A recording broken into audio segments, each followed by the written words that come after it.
नमस्कार, RV22 news मध्ये आपलं सर्वांचं स्वागत आहे 11 डिसेंबर 2024 आणि हे पाहू शकता आपला 18 एकरचा चणा आहे। राज्यातल्या सर्व शेतकऱ्याला सांगू इच्छितो की राज्यामध्ये माझ्या चण्यामधून मी शेतकऱ्याला अंदाज देणार आहे। राज्यामध्ये मात्र 10 दिवस तीव्र थंडीची लाट राहणार आहे। आतापर्यंत थंडी जशी पाहायला नाही भेटली अशी थंडी काय काय भागामध्ये पाहायला भेटणार आहे, म्हणून सर्व शेतकऱ्यांना अंदाज लक्षात येतात। पण राज्यातल्या कांदा उत्पादक शेतकऱ्याला सांगू इच्छितो की तुम्ही काय करा, तुमचा कांदा काढणे असेल तर तुम्ही काय करा 19 तारखेपर्यंत तुमचा कांदा काढा, कारण की राज्यामध्ये ना परत 20 डिसेंबर नंतर एकदा वातावरण खराब होणार आहे, म्हणून हा अंदाज लक्षात येतात।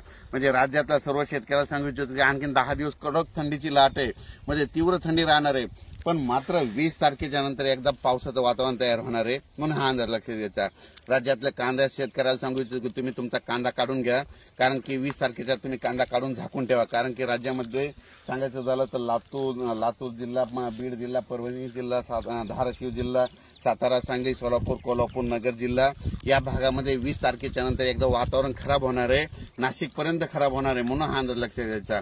त्याच्यानंतर याचा परत व्हिडिओ आणखीन परत दिला जाईल, म्हणजे वातावरणाच्या अंदाजानुसार तुम्हाला पूर्वकल्पना दिली जाईल। पण एक माहीत असं म्हणून तुम्ही काय करा, 19 तारखेपर्यंत तुम्ही तुमचा कांदा काढून चांगला कांदा काढायची तयारी ठेवा।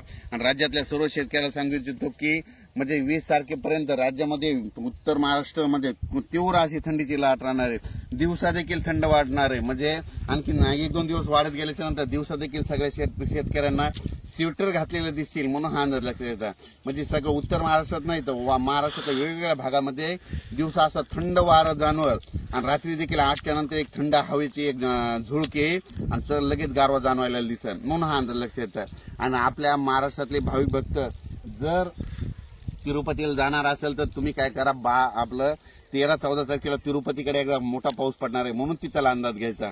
आणि पुन्हा आणखी तिरुपतीमध्ये तामिळनाडू राज्यामध्ये 16, 17, 18च्या दरम्यान परत एकदा मुसळधार पाऊस पडणार आहे, म्हणून हा अंदाज लक्षात येतात। आणि ते तुम्हाला सांगतो ते चक्रीवादळ एका दिवस काय झालं, त्याचं तीव्र स्वरूप जर झालं तर ते केरळ म्हणजे तामिळनाडूमधून समजा केरळकडून जाणार आहे, पण एका दिवस कर्नाटकमधून जर गेलं तर त्याच्या नुसत्या एका पंखानं आपल्या महाराष्ट्रामध्ये 20, 21, 22च्या नंतर काही भागामध्ये असा पाऊस पडू शकतो, म्हणून हे अंदाज पूर्वकल्पना द्या। याचा आणखीन उद्याच्या लगेच तुम्हाला दिलं जाईल। पण राज्यात मात्र आता 19 तारखेपर्यंत मात्र थंडीची तीव्र लाट राहणार आहे, म्हणून हा अंदाज लक्षात घ्यायचा। अचानक वातावरण बदल झाला तर लगेच मेसेज दिला जाईल।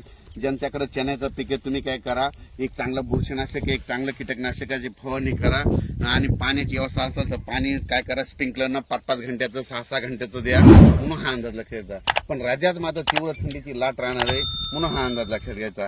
अचानक वातावरणात बदल झाला तर लगेच एक मेसेज दिला जाईल। धन्यवाद।